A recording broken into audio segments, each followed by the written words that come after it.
Welcome to Microeconomics. My name is William Sungwa.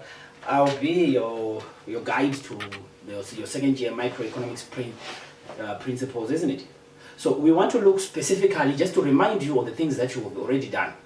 And then we will add on a little bit to it. So I will remember in the first session, or the first part of microeconomics, that one, you looked at issues to do with scarcity, issues to do with the basics of economics, opportunity cost, utility, and issues to do with choices. So I'm going to take you a little bit further with that same guide. Come with me on this journey, and then we'll be able to show each other how economics affects our lives, affects your lives, affects the households, and we'll see how best we can make decisions as economists.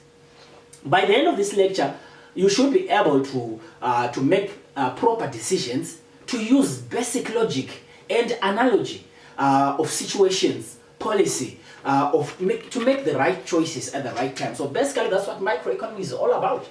Being able to make proper analysis of circumstances and situations, and being able to solve problems. So come with me.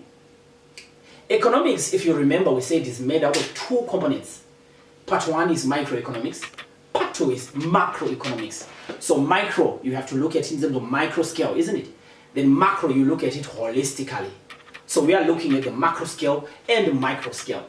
Combine both of them, you've got what we know as microeconomics, isn't it? So you've got economics made out of two components. I want you to remember that. So for this guide, I want you to remember on one component that we talked about. We talked about scarcity in the first part of that microeconomics. We said scarcity, it has to do when we have limited resources to satisfy unlimited wants and needs. You have to remember, right now, if I say I will give you 1,000 rands or I give you $1,000, if I ask you the things that you really need right now, you have quite a list. Maybe you want a car, you want food, you want clothes, but what you have is 1,000 rands. But you see, because that 1,000 rands is not enough, it will not meet all your wants and your needs. So what do? You as the consumer now, you want to make the valid decisions for you to be able to make the right choices. So you must allocate those resources. So that's where economics comes in, isn't it? That economics has to do with scarcity.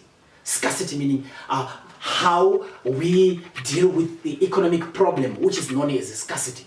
So when economies try to allocate scarce resources to meet the needs within the economy, we know it as economics. Are we together on that one?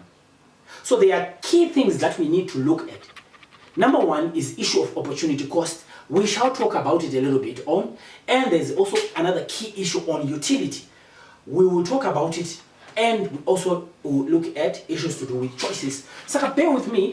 We have about 30 minutes that I'm going to go with you on this one. The first issue that we want to talk about is on the issue of optimality. That means a consumer must make the right choices which meets his maximum satisfaction or maximum need, isn't it? So on that basis alone, we have got trade-offs that must be done. For a consumer as an individual, you must know that he has to make the right decisions on choosing A from B. Say, for example, from choosing a cell phone from food. There must be a trade-off somewhere. You can't have both in some situations, isn't it? So there must be a trade-off. We're going to look into it a little bit later on when we make in terms of consumer choices. Number two, we look at workers. There's a trade-off. A worker provides labor. What does he get in return? He gets a wage. Some will call it a salary. Some will call it a rate per hour. Some will call it what?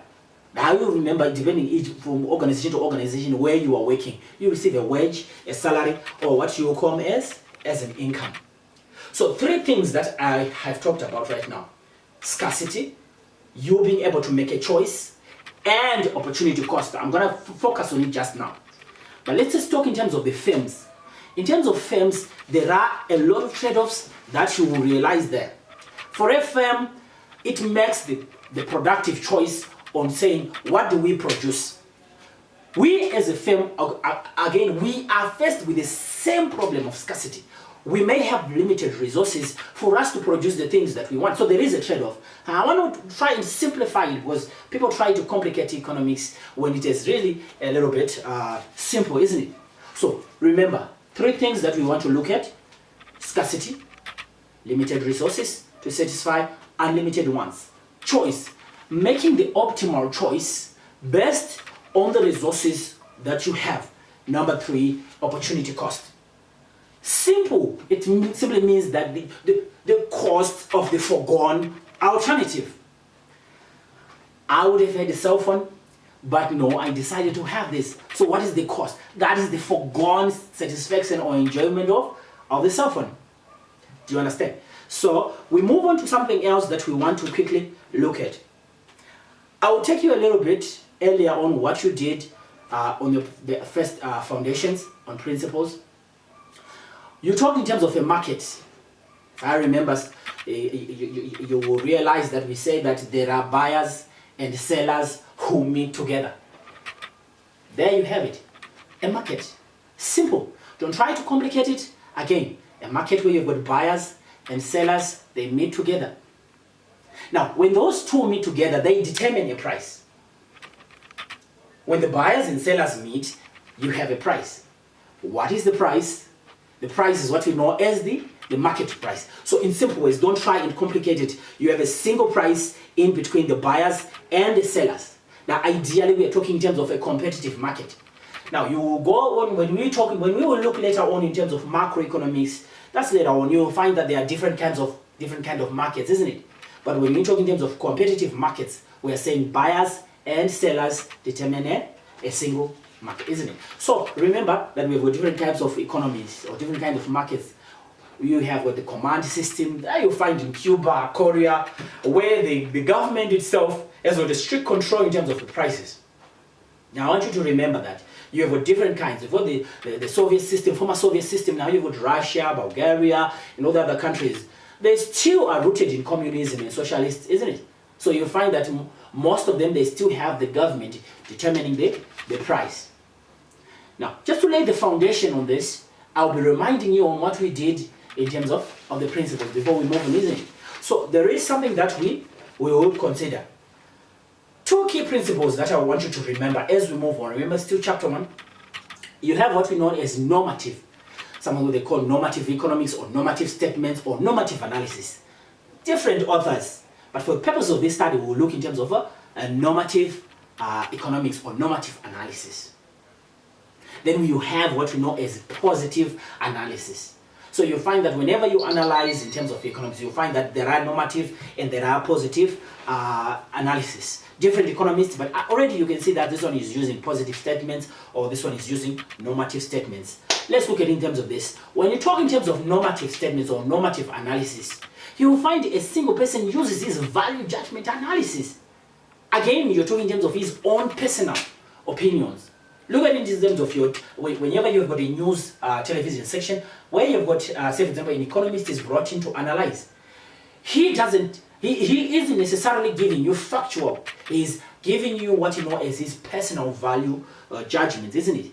So you have got debates that are there. You have got economics or political commentators giving you their economic analysis. Most of them, they provide what we know as personal opinions or value judgments. I want you to remember that. This has to do with how you feel that, this community ought to have water in their system, or ought to have more electricity given to them, or ought to have social welfare increased. Something along those lines. Then we've got what we know as positive analysis. Now, economics, there are 2 key things that we will remember there. Cause and effect. Cause and effect. Again, you read other literature, they will tell you it's called causality. Are we together? It's known as causality, where you've got cause and effect. So you will find positive